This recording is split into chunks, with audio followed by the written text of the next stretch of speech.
6 Lessons on Raja Yoga by Swami Vivekananda. 4th lesson. Before we can control the mind, we must study it.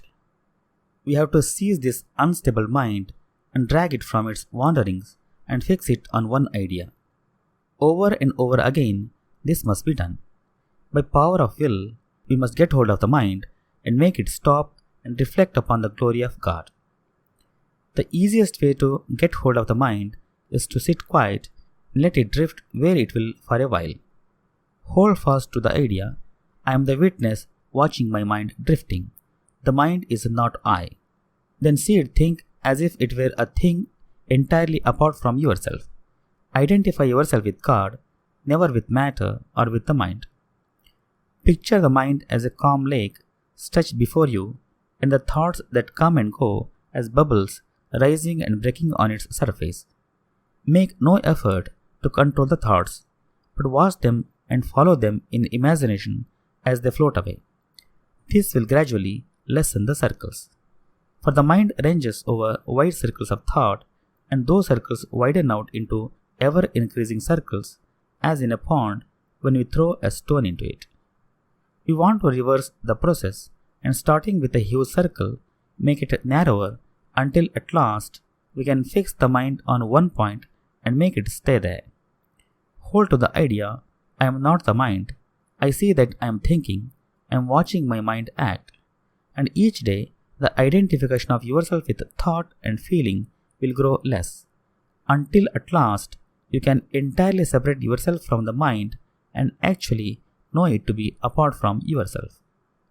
When this is done, the mind is your servant to control as you will. The first stage of being a yogi is to go beyond the senses. When the mind is conquered, he has reached the highest stage. Leave alone as much as possible. The seat should be of comfortable height. Put first a grass mat, then a skin, fur, next a silken cover. It is better that the seat has no back and it must stand firm. Thoughts being pictures, we should not create them. We have to exclude all thought from the mind and make it a blank. As fast as a thought comes, we have to banish it.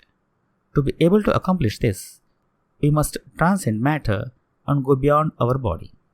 The whole life of man is really an effort to do this. Each soul has its own meaning. In our nature, these two things are connected.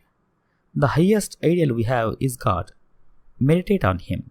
We cannot know the knower, but we are He. Seeing evil, we are creating it. What we are, we see outside, for the world is our mirror.